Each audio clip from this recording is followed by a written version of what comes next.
Hi, everybody. As promised, I'm here today to talk to you a little bit about pest analysis, and I also want to specifically cover some of the expectations for this week's assignment for you. As always, if you have any questions at all or concerns, please make sure you get a hold of me. You can email me or send me a text or voicemail to the phone number there for me. So what I want to talk to today, like I said, is about pest analysis. And it has some similarities, but also some differences to SWOT analysis. I can tell from the discussions that several of you are familiar with SWOT. With PEST, we're talking about the political, economic, sociocultural, and technological opportunities and potential problems that might emerge as we're planning our businesses, our strategic business plans. And with a pest analysis, specifically for this assignment, you are going to want to write this as a paper, as you've done in the previous 2 weeks. And that would be the cover page, the headings, which you're doing a great job with, and the references that you used, of course. And so what you'll want to do is take a business, a medical business. It could be one that you're involved with, or it could be one that you can find some information about on the internet. And you're going to want to analyze what might happen in the future, some opportunities they might have. Don't try to overthink this. It's a 1,200 to 1,500 word essay, which means 4 to 5 pages, probably somewhere in that range. And you've got a lot to cover. So the depth of this is not going to be like a complete business plan. Okay, so what you're going to want to do is open up with an introduction. Make sure that you explain to me what pest analysis is so that I have a good idea of your understanding. And then you'll want to introduce the organization that you're going to be analyzing. A little background information so that I am familiar with what their product is or their specific service they offer in healthcare and what some of the concerns or opportunities going forward might be.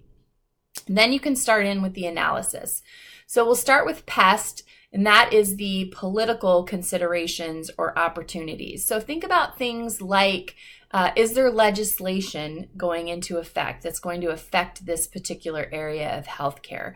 Do we have government policies from our organizations like Medicare and Medicaid or the VA that could be potentially something that we want to look at for the future? Things they're going to be requiring of us, regulations, things like that. Funding could be part of the political side of it if there's lobbying that needs to go on, things like that. And then economic is the next one that you'll evaluate. So you'll want to do a heading for this. And in economic, you're going to talk about things like trends. And you could be specific to the area of this particular organization. You can look at things like, is there economic growth in that region? Or is it a region that is suffering a little bit economically? What are the people that live there like? Are these people that can afford their health care? Are you in a state where the system to help everyone be insured is working well? Labor costs could go into economic as well. Does the region that this organization is in have enough skilled laborers, employees, to be able to service the patients that are in that area? Those types of things could all be part of economic. Customer or patient needs. It could be market cycles, things like that. Then the next is going to be a heading as well for sociocultural. This is really interesting to me. This is all about consumer behavior or patient needs. So what are the lifestyle trends like? We talked a little bit in previous discussion boards about a lot of people wanting to turn more to alternative medicine, healthier lifestyles. Is this company at risk, or do they have an opportunity to provide new products or services for the community based on these lifestyle trends that are happening in that area? What are the consumer or the patient's attitudes about healthcare? What are they looking for in their healthcare specialists? Are there social norms in that area? Is the population getting older or younger? Will the change in increase in younger generations have an impact on the way that we provide healthcare? Think about that. Lifestyle changes, trends, advertising. The social norms can go into ethical issues. If we think of something like vaccinations, we know in the last few years, that's had an extremely big sociocultural effect on the decisions that healthcare organizations have made.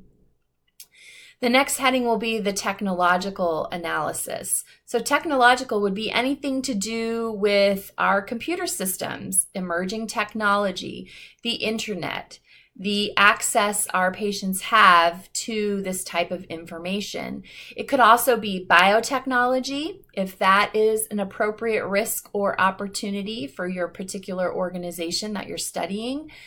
This could be innovation. It could be access that the patients have either to healthcare information, their own records, things like that. Think about what these companies like our drugstore, Rite Aid, Walgreens, if you have those in your area, have done with starting to offer urgent care visits over the computer to patients. How is that affecting? That might be something that your organization needs to consider.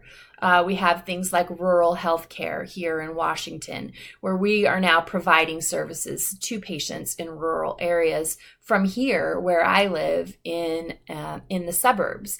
So those could be all things that you might consider when you're thinking about technological risks or opportunities. So this will be the first part of your paper. You'll be brainstorming all the potential risks and opportunities using the PEST analysis. There's two other areas that I want you to be aware of that show up on some of the PEST analysis information you find online. And those are the areas of legislation and environment. So this actually turns it into what they call a PESTLE analysis. You're welcome to use that if that seems appropriate to your particular analysis. Looking also specifically at legislation, which is a lot like political, but then also environmental concerns, which is sometimes interesting and might be really appropriate for the organization that you're analyzing. And after you brainstorm, then the next section should be, I want you to draw conclusions. Now that you've looked at the possible risks and opportunities for this organization, be a little bit of a futurist, right? And think about how this might all come together for what that organization needs. Draw some conclusions about what you see, maybe patterns or potential outcomes. And then the final section, well, there'll be a conclusion. That will be your final heading. But before that, the final body heading should be something about a business plan.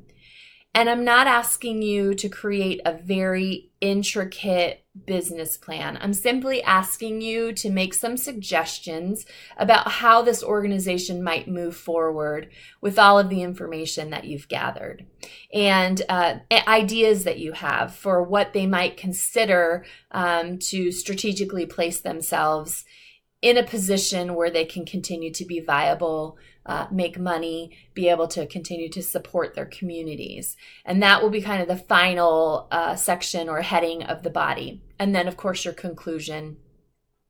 There are a couple of you that are still having a little bit of trouble with conclusions, according to what I saw on your week 2 papers. So just know that a conclusion is simply just basically a recap. It could be as short as 1 paragraph. Sometimes it's 2, but don't include any new information in your conclusion. It simply is a recap of your main points that you had during the paper that you're writing. And then don't forget your references. Make sure that you're using those and that you're using some good scholarly references. I've made notes to some of you about some of the references you've used. I want you to stretch yourself a little farther with that. There's tons of information out there about PEST analysis that's very reliable and scholarly. So that's how the paper will be constructed, organized, and that's a little bit about PEST analysis.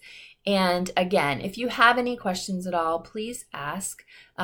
Choose any organization that you would like. I know a lot of you are military. There's no reason why you couldn't do a PEST analysis on a military organization the hospital where you work or the region that you live in. You may know of changes that are coming that will change the makeup of the people, the demographics in your area, and that might be something to consider.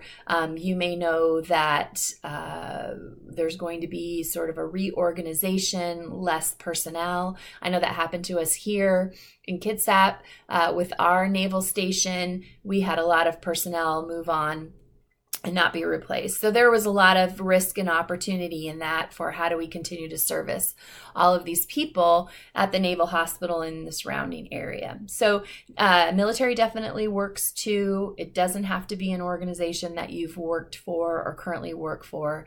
It could be an organization you're a patient of. It could be an organization that you research online. So be creative with this. Dig into a specific issue that you find interesting and just analyze all of the risks and opportunities about that. Okay. You guys are doing great. I'm really enjoying reading your discussions and listening to your ideas and experiences about this. And hopefully you'll find this assignment meaningful. And again, please let me know if you have any questions. I'm here to help you. And I look forward to reading your analyses. Thanks so much for tuning in today. And I hope you have a great weekend. Bye.